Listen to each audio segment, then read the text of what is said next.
Flood into EuroDisneyland, the American theme park outside Paris, which has just opened.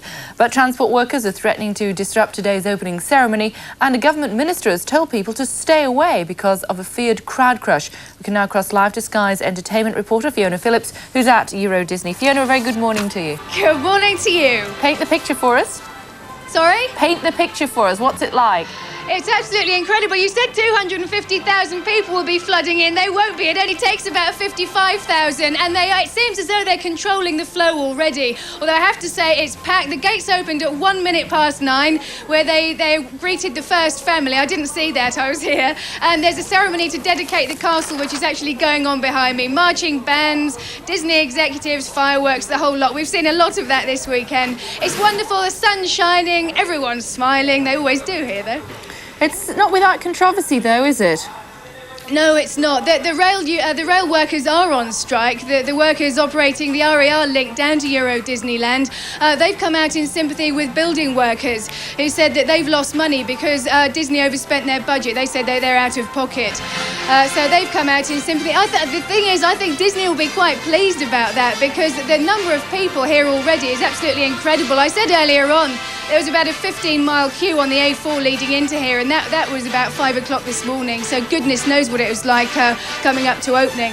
But it's wonderful here. I'm enjoying it anyway. I spent about a month at the Disney World in Florida 3 or 4 years ago now, Fiona, and they have all the rides you could possibly wish, and you can spend a good couple or even 3 days there enjoying yourself.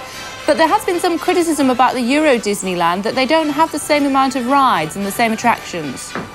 There don't seem to be that many big rides here. I mean, it is wonderful. I think it's more sophisticated. Being just outside Paris, it would have to be, of course. It is slightly more sophisticated than the American ones. French is definitely the first language here. I was quite surprised. I thought American English would be. Everyone is walking around saying howdy in very old French accents. But the colours are brighter here. Obviously, it's a whole lot newer. About 35 years newer.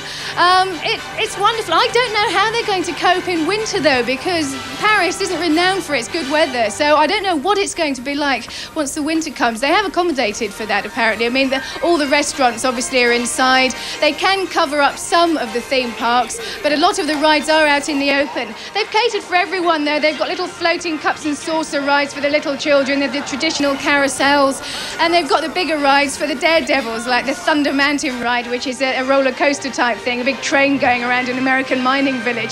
I went on that at 7:30 this morning. I'm still regretting it. Now, French intellectuals, according to our papers this morning, have advised people generally not to go to EuroDisney at all, warning of the cultural contamination that would reduce French youth to glassy-eyed half-wits. Any evidence of that this morning? I don't want to call anyone a half-wit here, otherwise they'll chuck me out. Intellectuals actually called it a French Chernobyl.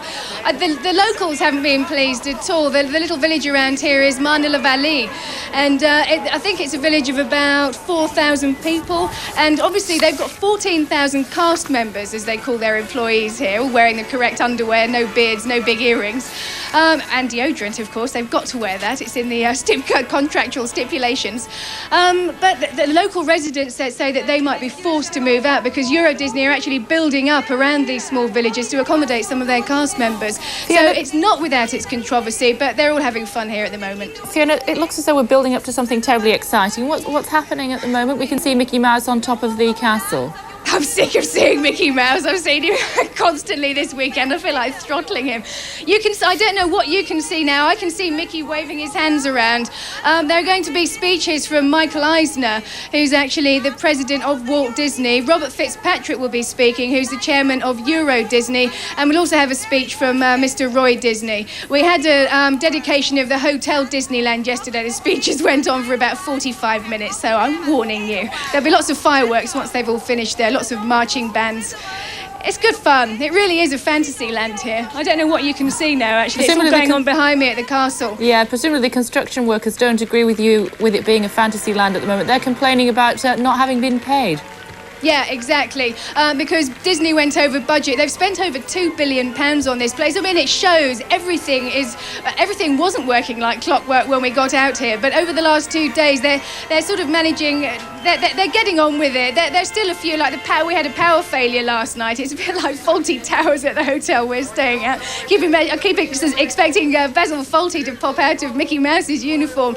But they seem to be ironing out the problems. We had a computer failure when we tried to check in.